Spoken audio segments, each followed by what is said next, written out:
Depois, no vídeo anterior, termos estado a falar aqui, ou relembrar como é que nós iniciámos o desenvolvimento da nossa API, é chegado o momento de nós começarmos a pensar o que é que nós queremos que a nossa API faça. Então, para isso, o que eu vou fazer neste vídeo é agregar aqui à nossa base de dados de stocks, neste caso ao projeto geral, agregar mais uma tabela, onde nós vamos poder autenticar as aplicações que têm acesso à nossa API. O que é que isto significa na prática? Se eu regressar aqui ao meu Visual Studio Code, vou abrir aqui um espaço apenas para escrever, nós vamos ter o seguinte, nós vamos ter uma tabela que se vai chamar Stock Apps, e esta tabela, obviamente aqui Stock, assim, escrito desta forma, esta tabela vai ter basicamente um ID App, que é o ID da aplicação, é uma primary key, tranquila, apenas para ficar com a tabela indexada. Depois vamos ter uma App Key, que vai ser uma chave com 32 chars, com 32 caracteres, já vamos perceber porquê, e depois vamos colocar um Active, que vai ser do tipo Boolean, mas que no caso concreto do MySQL vai ser do tipo Small Int, ok? Para termos um valor 0 ou 1, verdadeiro ou falso. Ora, o que é que isto vai permitir fazer? Imaginem esta circunstância. Eu tenho várias empresas, a empresa A, vamos colocar assim, a empresa A, ok, vamos ter a empresa B e vamos ter a empresa C, por exemplo. O que é que vai acontecer? São empresas externas, ok? Cada uma delas tem a sua aplicação, independentemente se são aplicações desktop, websites, etc.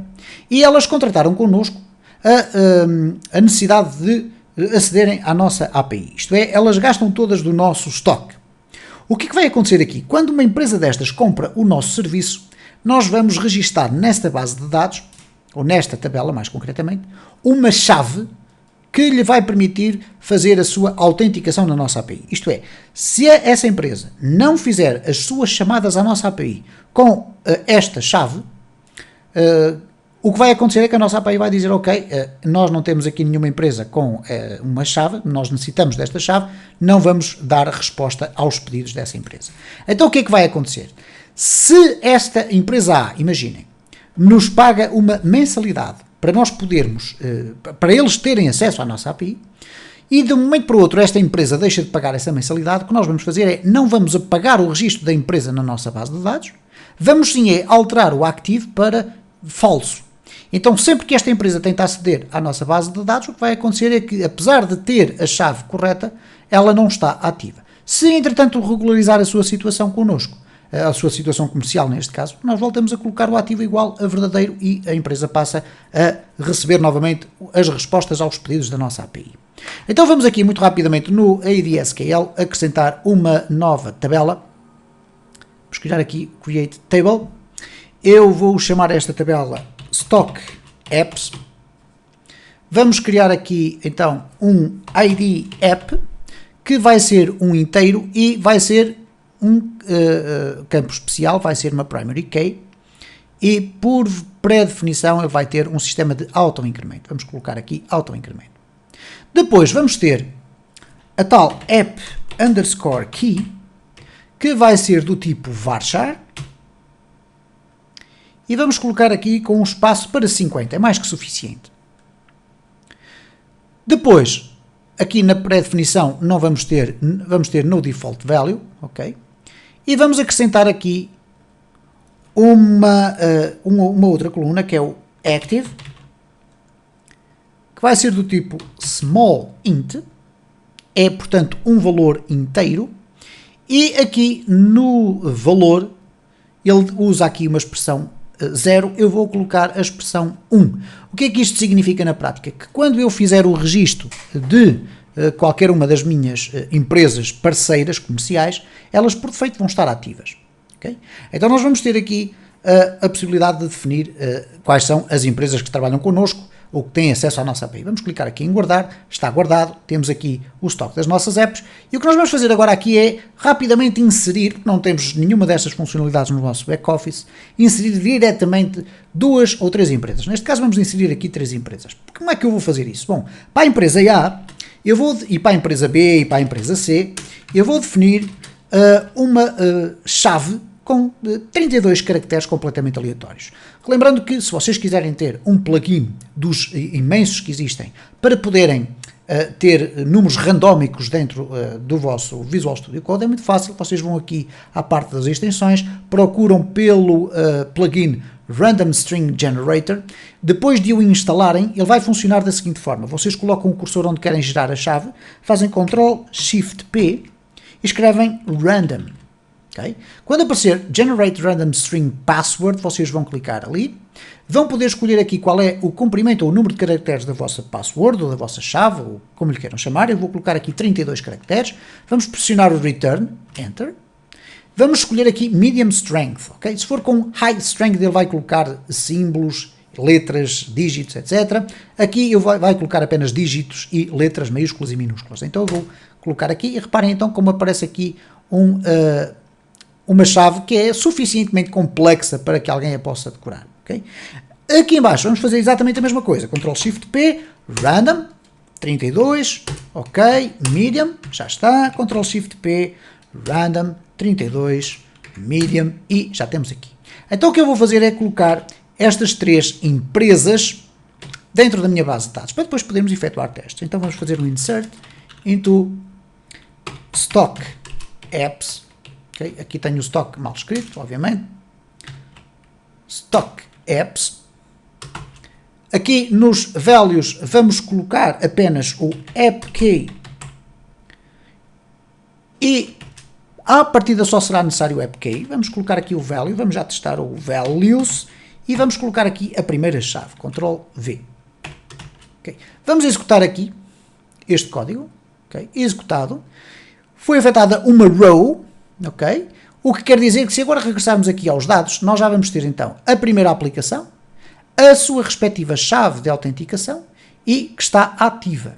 Então nós vamos agora simplesmente inserir as outras duas. É muito fácil, vamos aqui copiar, Ctrl+C, vamos aqui colar desta forma, executar, vamos aqui copiar a outra, vamos colocar ali novamente, copiar, colar, Ctrl e agora executar, obviamente, e então se formos aqui agora refrescar o nosso sistema, nós vamos ter a oportunidade de ver aqui, vamos aqui fazer um refresh, F5, temos então aqui três empresas, cada uma delas tem então a sua chave de acesso. Obviamente que nós poderíamos ter aqui mais informações, nomeadamente o nome da empresa, etc. E vocês podem sempre fazê-lo. Isto é, se nós chegarmos aqui, apenas para podermos identificar cada uma das empresas que trabalham connosco, vocês podem clicar aqui em adicionar, ou melhor, neste caso, vamos aqui remover o índice, eu estava aqui a adicionar um índice, vamos aqui rejeitar as alterações, ok? Então voltamos outra vez ao normal, é o adicionar, mas este que aqui está em baixo.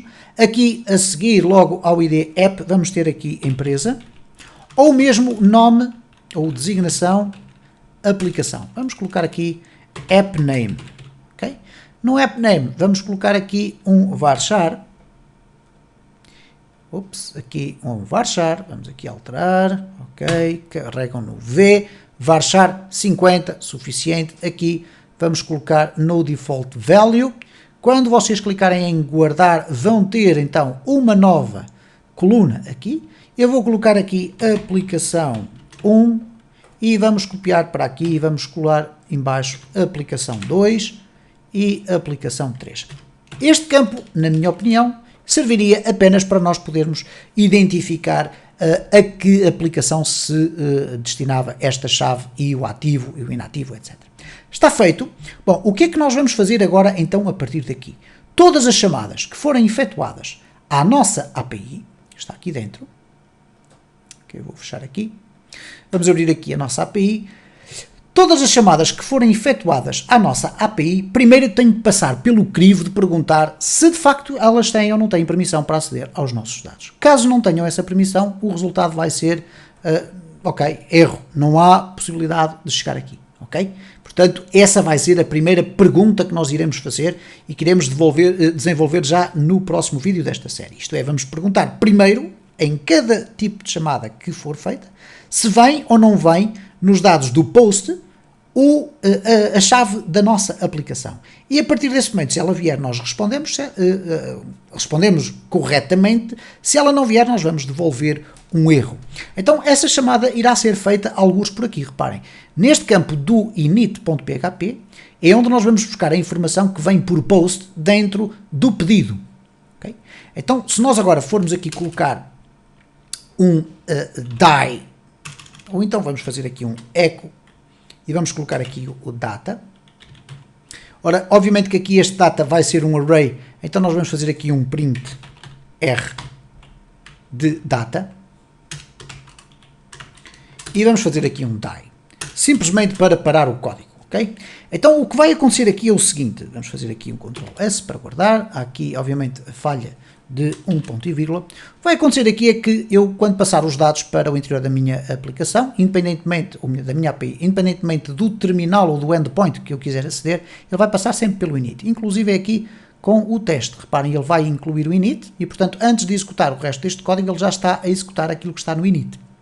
E o init vai fazer isto. Então, o que é que nós vamos agora fazer? Bom, eu vou abrir aqui o Postman, eu vou reservar depois um dos próximos vídeos para falar muito rapidamente sobre o Postman e sobre o básico daquilo que vocês podem e devem configurar no Postman, mas vou aqui já fazer uma brevíssima introdução. No Postman eu vou fazer o seguinte, vou apenas testar aqui as chamadas à minha API. Eu propositadamente removi todas as informações que tinha aqui no Postman para depois vos poder indicar o que é que vocês devem fazer para utilizar o Postman, ok? Como vocês podem ver, este será mais ou menos o ambiente que vocês irão ver quando iniciarem o Postman pela primeira vez. Eventualmente vocês vão ver aqui com esta sidebar da History. Eu aconselho vivamente a que vocês removam isto ou escondam isto porque não é necessário. Então quando eu quero fazer uma chamada a uma API, eu vou abrir aqui uma nova tab. Parece bastante complexo, mas na realidade não é. Aqui no get eu vou transformar para post. Aqui vou colocar o endereço da minha API. Ora, como é que eu tenho o endereço da minha API?